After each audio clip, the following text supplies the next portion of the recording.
Over 50 years ago, Porsche created a legend by releasing the 911 Carrera RS.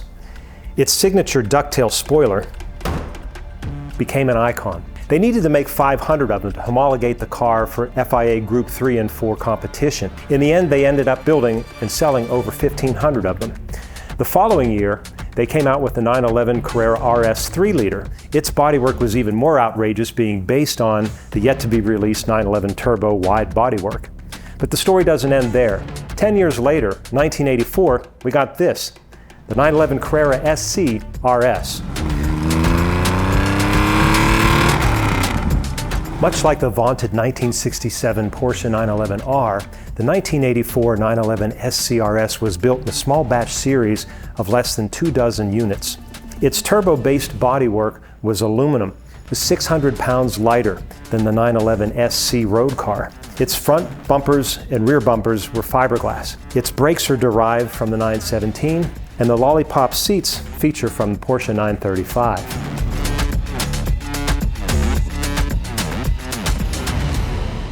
As the 1984 Tour de Corse was the final event of Tico van Dijk's WRC rally career, it's highly likely that a fondness between the two was forged during the successful event, as chassis 021 was kept by Van Dijck until 2004. As a result of the single 20-year ownership, the car remained in remarkable unaltered state, something that cannot be said of the majority of SCRSs with high-level competition history. It's clear to see that this is one of the finest race 911 SCRSs remaining, and simultaneously one of the best documented as well. A true two-owner example, chassis number 21 is the final of the Type 954 911 SCRSs built for FIA Group B rally competition by Porsche Motorsport. Well documented and numbers matching, it had limited competition use, finishing 14th at the 1984 Tour de Corse. Back in period, Auto Motor and Sport tested the vehicle with a 0 to 60 time of 4.9 seconds. And getting behind the wheel, it's not that hard to believe.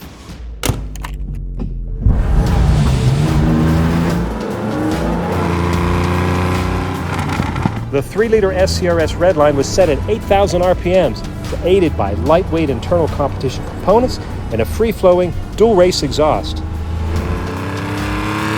Thanks to its rarity, the 911 SCRS is the missing piece of many RS-themed collections. But with the offering of chassis number 21, we have the opportunity to correct that. As collectors, we typically like to have the first of something, the last of something.